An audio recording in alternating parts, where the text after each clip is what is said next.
Well, hello everyone. Thank you so much for coming to my cottage today. Today I'm very excited to share with you a very special book.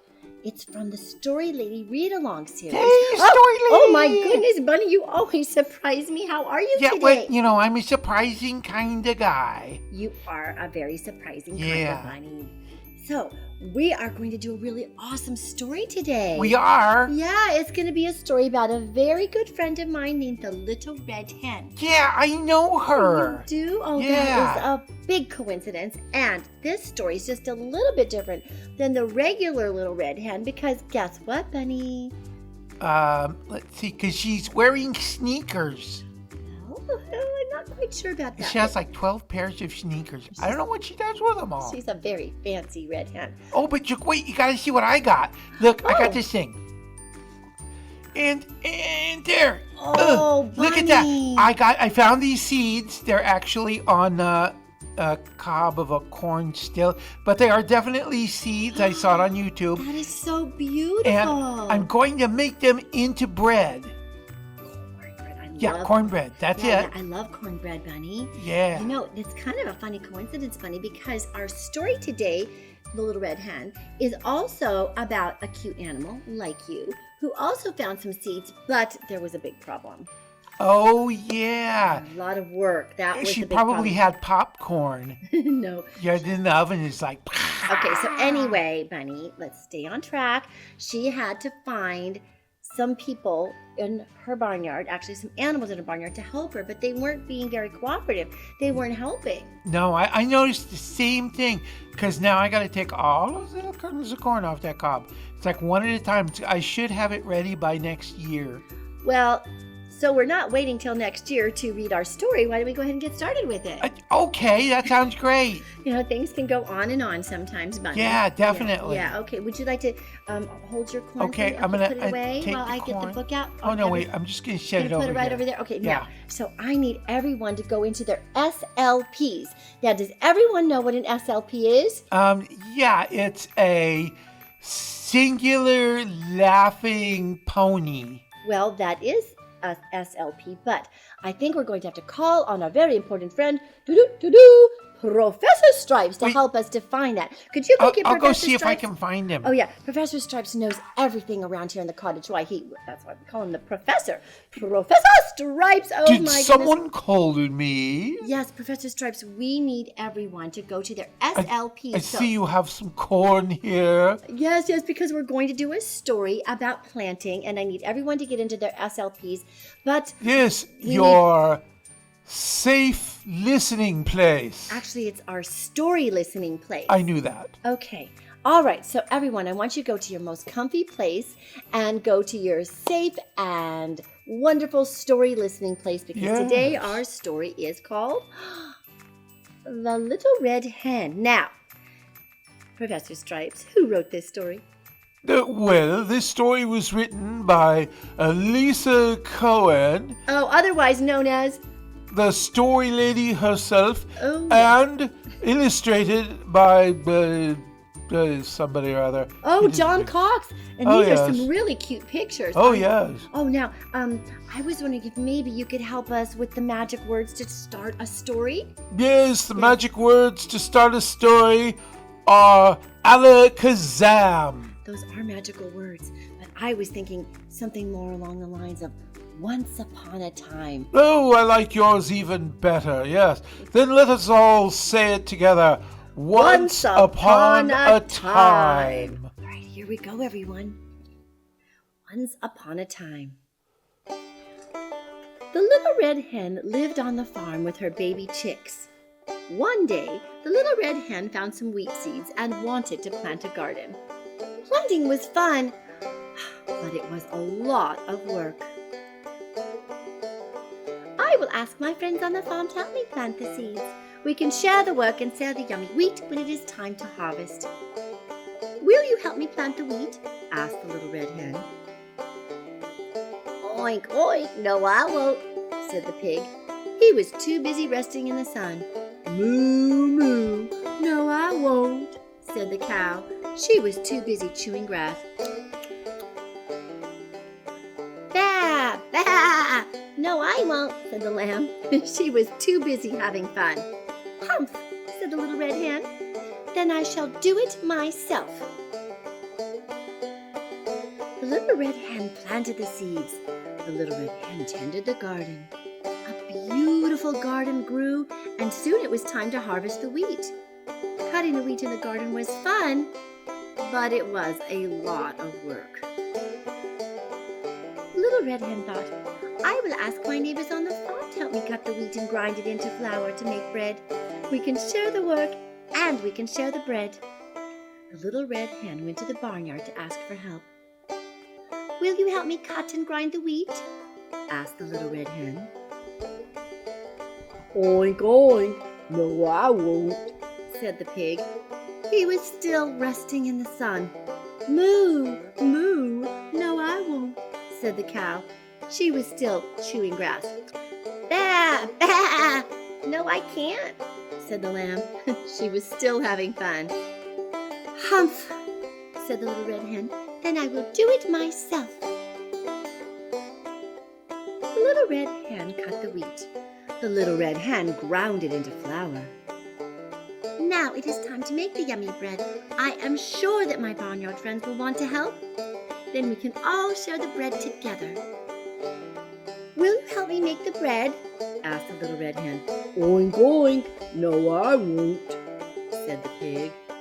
Moo, moo. No, I won't, said the cow. Bah, bah, said the lamb. I can't. She was still busy having fun. Humph, said the little red hen. Then I will do it myself. The little red hen and her little chicks made the bread. While the garden was growing, the little chicks had grown too. They had learned that it was fun to help their mother with her many chores. They all worked together to make the yummy bread. When it was in the oven, it smelled so good. The little red hen and her chicks were about to eat the yummy bread when all of her barnyard friends came to visit. They had wonderful news for her. Like, said the pig, I can help you eat the bread. Moo, moo, said the cow. I can help you eat it too. Bah, bah, said the lamb. I can help you eat the bread. The little red hen said, no, thank you. You did not help us plant the wheat or harvest the wheat or make the bread. But if you would like to come help me tomorrow, I found some corn seeds this morning. The next day, the most amazing thing happened. Early in the morning, the pig, the lamb, and the cow all showed up ready to work. From that day on, all the animals worked together, planting and tending the gardens. They enjoyed working together, and they enjoyed yummy treats. The end. Oh, what a great story! Well, thank you so much, Bunny. I really love this story. Yeah, me too. No, it reminds me of how all of us here at the Story Lady's Cottage all work together, tending the garden, making sure that all of our chores are done. I'm very proud of how we all work together here. Oh, yeah. And I was so inspired by this story, I decided to get some expert help. Oh, did you really? Yeah, Henrietta.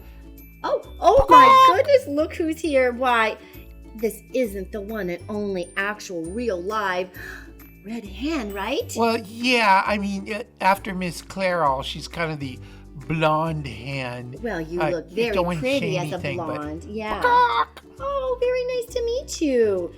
I heard that you were very famous. So famous, in fact, that songs and stories have been written about you. As a matter of fact, you're absolutely a legend.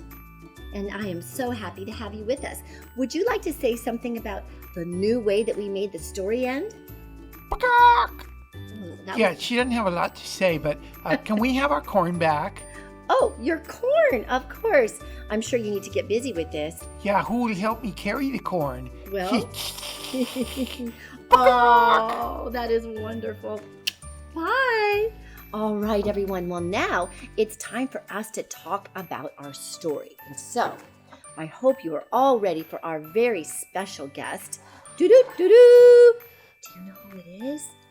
Why, it's my very special friend, Professor Stripes. Oh, did someone say my name? Yes, Professor Stripes. I'm like a magical genie. Say my name and I appear. Well, Professor Stripes, I wanted to ask you what you thought of our story today. Simply magnificent. Mm-hmm. Do you have any questions about it? Yes. Mm-hmm. Yes. What is your first question about the story? Well, was that self-rising flour? Or did they have to use yeast? Oh, of course they had to use yeast, and it was very, very good. Mm-hmm. Well, what did they do with the corn after it was grown? Well, I don't know. We're still on That's the Next Story. As a matter of fact, Bunny and the little blonde hen just left. But I wanted to tell you a little bit about my story and why it was different and special. You see, normally when the little red hen ends, the little red hen and all of her chicks just eat the bread all by themselves. But this time, I think what made it very special is that the barnyard animals learned a lesson. And they learned that if they helped, they could also share in the benefits of their hard work. Very wise indeed. Yes, it is a wise story. And as with all wise stories, sometimes they even turn into songs. So if you're all ready to sing along, we have an absolutely fantastic song for all of you. I hope you're all ready for some music time. Indubitably. Bye, Professor Stripes. Oh, goodbye. I have to go help with the bread. I promised I would help to plant the seeds. Oh, I'm so proud of all of you. And I'm sure all my other friends are going to help too. Why, Honey the Hummingbird, Donald the Dragon, and even Benjamin Bunny are going to go help. And we're going to have some really yummy cornbread later. I hope you will join us. Yes, Donald the Dragon is going to help and bake the bread. His fire-breathing capabilities always come in very handy when it's baking time. Oh, yes, and at barbecues. All right, Professor Stripes is very proper. He always kisses my hand. Oh, I love you. Off I go. Bye, Professor Stripes.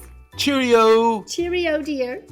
It's so much fun when Professor Stripes stops by. He's ever so smart. That's why he's a professor. Are you ready to sing your song, Red Hen? I am. The red hen, she found some seeds, so she asked her friends, "Will you help me plant the seeds so that they can grow?" Well, the cow said no, and the pig said no. Here a no, there a no, everywhere a no, no. So the red hen said, "I know, I will do it myself." The little red hen, her plants did grow, so she asked her friends, "Will you help me reap and sow?" All her friends said no. The cow said no, and the pig said no. Here a no, there a no, everywhere a no, no. Little red hen said, "I know, I will do it myself." Little red hen knew it was time to cut and grind the wheat. And so she asked her friends again, "Will you please help me?"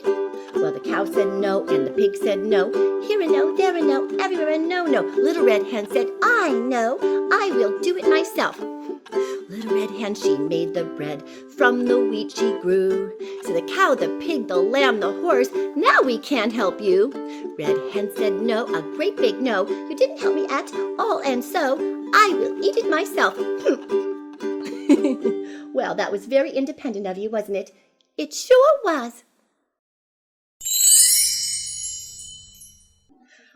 Hello, everyone. I'm the Story Lady, Lisa Cohen, and I'm very proud to share with you our new series of books, the Story Lady's Magic Book Read Along. The stories are by me, the Story Lady, and they are all illustrated by John Cox, who also produces our show, which is now on YouTube, and we're very excited to share a little bit about these read-along books. So the thing that makes these very special, this is the Little Red Hen, the Three Little Pigs, the Different Duckling, and Goldilocks and the Three Bears. And what makes these stories different, and I will talk about this with the Different Duckling, is that the endings are different. So I have spent many years as a storyteller with children and as an educator, and I like to take these iconic, well-known stories and take the endings and switch them up a bit. I I sort of started this when Little Bunny Fufu was all of the rage, and I was literally making my entire living by saying Little Bunny Fufu. And I made Bunny Fufu learn a lesson, and I thought, that's really educational. This is how children learn. So I'm going to kind of tell you a little bit about the Little Red Hen, because that was the one that we did, and then I'm also going to talk about the Different Duckling, because that one means a lot to me. So basically, in the Little Red Hen, it's a very wonderful story. But the way it usually ends up, it's just like the Little Red Hen says, I'll do it myself, and we're going to learn this lesson by, learning that we're not going to get any bread if we don't help. But it doesn't show the mental process of going beyond that level. So as an educator, I wanted to show that the cow and the pig and the lamb all showed up for work the next day, and that they actually learned something from this story, and then they went on in their lives and gained something from that lesson. And I think that is how we teach children, is through our stories. And these are stories that get kind of ingrained in their souls. And one of my favorite stories is The Ugly Duckling. And I thought, well, that's a very judgmental title, because, we're trying to teach children there is no ugly, just different, and to have acceptance. And so this would be acceptance for the different duckling, because he was different. I mean, you can't, there he was, there's our different duckling. And so my favorite part of this story is something that I brought with me from my childhood. And I think that is one of the things that makes stories so meaningful, is when we bring a little bit of our own souls, our own spirits, and our own philosophies. And if anyone ever asks me, like, where did all of your, especially with everything that's going on in our world right now with Black Lives Matter and everything that we're dealing with in our world, and how we are explaining to children, not only the pandemic, but everything that's going on with race. And in The Different Duckling, the little duck is sad because everybody's being mean to him. And so his mother, I'm trying to find the page for you, his mother takes him out to the garden. See, there's the cat being mean and the dog being mean to him, saying that he isn't cute and pretty, and the bunny is being mean. And the little duck's mother takes him out and says, I want to show you the flowers. And the little duck says, what color are the flowers? And this is what my mother actually did for me. She says, what color are the flowers, Lisa? And there's a pink flower and a pretty blue flower and a pretty yellow flower. And she said to me, that is what makes the garden beautiful, is that all the flowers are different colors and they all have beauty. And that was basically her just very simple way of explaining race and how we were all different. And I thought that was just a beautiful way of explaining it. And that's how Mommy Duck explains it in this story, The Different Duckling. And he comes back, and of course he's a beautiful swan, as we all are. And I think that's the way it kind of ends in all of these stories, like Goldilocks and the Three Bears. She takes responsibility for breaking Baby Bear's chair, and they have a play date every Tuesday, and they end up being friends. So they're simple stories with deep meanings, and of course they're presented in a fun and creative way, and they're a fantastic book series, and I hope that you will check them out along with all of our fun YouTube videos that we have, and enjoy reading along with the StoryLady's Read Along book series. Thank you.